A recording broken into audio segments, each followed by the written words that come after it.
அரசியல் ஆயிரம் நேர்களுக்கு பிரபல இயக்குனர் இமயம் பாரதிராஜா அவர்கள் காலமானார் என்ற துயரமான செய்தி திரையுலகத்தினரை மட்டுமின்றி அவருடைய ரசிகர்கள், திரைக்கலைஞர்கள், அரசியல் பிரமுகர்கள் என அத்துணை பேர்களையும் ஒட்டுமொத்த சோகத்திலே ஆழ்த்தியிருக்கிறது. 1941 ஜூலை 17ஆம் தேதி தேனி மாவட்டம் அல்லி நகரத்திலே பிறந்த பாரதி ராஜா சினிமாவிலே வாய்ப்பு தேடி சென்னைக்கு வந்த அவர் பல திரை பிரபலங்களை அறிமுகப்படுத்தும் ஒரு இயக்குனராக மாறியது மிகப்பெரிய ஒரு ஆச்சரியம் மட்டுமல்ல, அவரது திறமை சினிமா பிரபலங்களை உருவாக்கியது. தமிழ் சினிமாவில் கிராமத்து மண் வாசனையை புகுத்திய இயக்குனர் இமயம் பாரதி ராஜா தனது 84வது வயதிலே வயது மூப்பின் காரணமாக கடந்த ஒரு வருடங்களாக மிகவும் சிரமமான ஒரு சூழ்நிலையிலே காலத்தை கடத்தி வந்த அவர் 1941 பிறந்து 2026 84வது வயதில் இயற்கை எய்தியிருக்கிறார்.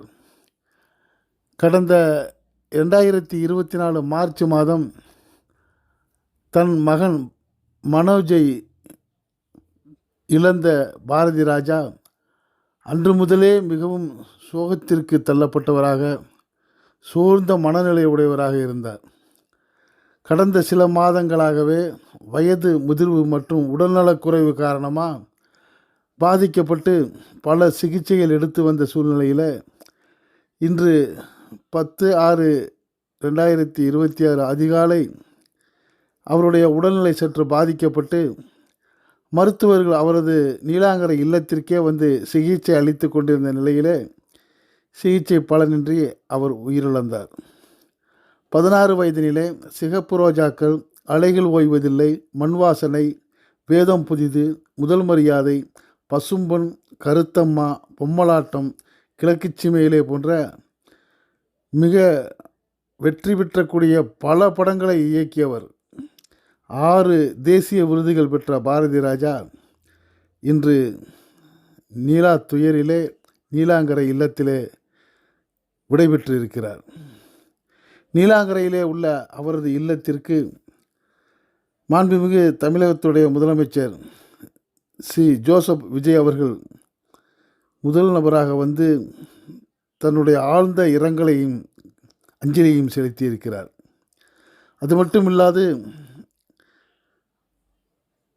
பாரதி ராஜாவுடைய இறுதிச் சடங்கிலே அவருக்கு மரியாதை செலுத்தும் விதமாக அரசுடைய முழு அரசு மரியாதை செலுத்தப்படும் என்கிற தகவலையும் அவர் அளித்துவிட்டு சென்றிருக்கிறார். அது மட்டுமல்லாது மாண்புமிகு முன்னாள் முதலமைச்சரும் திராவிட முன்னேற்ற கழகத்தினுடைய தலைவருமாகிய மு.க. ஸ்டாலின் அவர்கள், சீமான் அவர்கள், வைகோ அவர்கள், இதுபோன்ற அனைத்து அரசியல் பிரபலங்களும் நீலாங்கரையில் உள்ள அவரது இல்லம் நோக்கி வந்து அவருக்கு மரியாதை செலுத்தி அஞ்சலி செலுத்தி வருகிறார்கள். பிரபலமான நடிகர் நடிகைகள், திரையுலகம் கண்டிராத அளவு திரையுலகமே திரண்டு வருகிறது என்று சொல்லக்கூடிய வகையில் எல்லா நடிகர் நடிகைகளும் அங்கே திரண்டு வந்து தங்களுடைய கண்ணீர் அஞ்சலியை காணிக்கையாக்கி வருகிறார்கள். இயக்குனர் திலகம் பாரதி ராஜாவுடைய மறைவு எல்லோருக்குமே ஒரு அதிர்ச்சி செய்தியாகவே இருந்திருக்கிறது. அவரால் பயன் பெற்றவர்கள், அவரால் அனுபவம் பெற்றவர்கள், அவரால் திரையுலகில் முன்னுக்கு வந்தவர்கள் என்று அவர் தங்களுக்கு செய்த அந்த உதவிகளை எல்லாம் பகிர்ந்து கண்ணீர் விட்டு கதறக்கூடிய காட்சிகள் நெஞ்சை பிளப்பதாகவே இருக்கிறது. வாயை திறந்தாலே அழகிய மண் வாசனையும் தமிழ் மனமும் வீசக்கூடிய பாரதி ராஜா தன் பேச்சுக்களை எல்லாம் ஆரம்பிக்கும் பொழுது என் இனிய தமிழ் மக்களே என்று கரகரத்த குரலிலே மக்களை எல்லாம் கவர்ந்தவர்தான் அந்த பாரதி ராஜா. சமீபமாக சில மாதங்களாக மிகவும் நெளிவுற்று சிறு பிள்ளை போல வீட்டில் சிகிச்சை பெற்று வந்த பாரதி ராஜா அவர்களை அவரால் அறிமுகப்படுத்தப்பட்ட நடிகை ராதிகா அவர்கள் தான் சமீபத்திலே நடித்து பிரபலமான தாய் கிழவி என்ற படத்திலே தான் நடித்த பாத்திரத்தை அவருக்கு தெரிவித்து அவருடைய ஆசீர்வாதத்தையும் அவருடைய வாழ்த்துக்களையும் பெறுவதற்காக அவருடைய இல்லத்திற்கு சென்று பாரதி ராஜா அவர்களை சந்தித்த அவரோடு அளவளைய பேசிய அந்த காட்சிகள் இப்போது அந்த வலைதளங்களில் பரவி வருகிறது. அந்த சமயத்திலே ஒரு சிறு குழந்தையைப் போல தன்னுடைய இயலாமையிலும் அந்த கட்டிலுக்கு அருகிலே சக்கர நாற்காலியில் அமர்ந்து கொண்டு சிறுபிள்ளை போன்று ராதிகாவிடம் அவர் பேசக்கூடிய பேச்சுக்கள் எல்லாம் பார்ப்பவர்களை நெகிழச் செய்கிறது. உடல்நலம் குலைந்து போல காணப்பட்ட பாரதி ராஜாவுடைய அந்த ராதிகா சந்திப்பு சமீபத்தில் நடந்த சந்திப்பானாலும் அதுவே அவரை பற்றிய புகைப்படங்கள் வெளியான கடைசி காட்சியாக இப்போது பகிரப்பட்டு வருகிறது.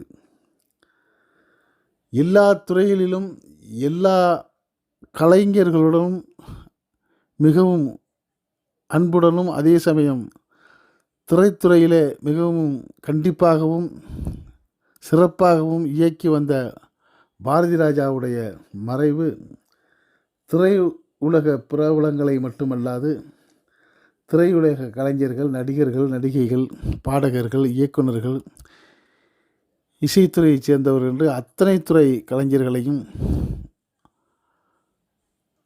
திரை பிரபலங்களையும் திரைப்பட ரசிகர்களையும் அரசியல் பிரபலங்களையும் பாரதி ராஜாவின் ரசிகர்களாக இருக்கக்கூடிய கோடான தமிழ் மக்களையும் ஆழ்ந்த துயரத்திலே ஆழ்த்தியிருக்கிறது. பாரதி ராஜா அவர்களை பிரிந்து வாடக்கூடிய அவரது குடும்பத்தாருக்கும் திரையுலகத்தினருக்கும் ஆழ்ந்த ஆறுதலையும் அஞ்சலியையும் நாம் இந்த அரசியலாயிரம் சேனல் வழியாகவும் தெரிவித்துக் கொள்கிறோம். அவரது இறுதிச் சடங்கிற்கான நேரம் மற்றும் நிகழ்ச்சிகளை மிக கூடிய விரைவில் அவர்கள் குடும்பத்தார் அறிவிக்க இருக்கிறார்கள். அந்த இறுதிச் சடங்கு நிகழ்ச்சியிலே அவருக்கு அஞ்சலி செலுத்தும் மரியாதை செலுத்தும் வகையிலே தமிழக அரசுடைய முழு அரசு மரியாதை செலுத்தப்படும் என்ற மாண்புமிகு முதலமைச்சர் ஜோசப் விஜய் அவர்களுடைய அறிவிப்பும் திரை கலைஞர்களுக்கு ஒரு ஆறுதலான வாசகமாக அமைந்துள்ளது. இன்று நடைபெறக்கூடிய அந்த இறுதி நிகழ்ச்சி எல்லோரையும் மனம் உருகச் செய்யும் நிகழ்ச்சியாகவே அமைந்து இருக்கிறது. மறைந்த இயக்குனர் திலகம் பாரதி ராஜா அவர்களுக்கு நம் சேனலின் ஆழ்ந்த இரங்கல்கள்.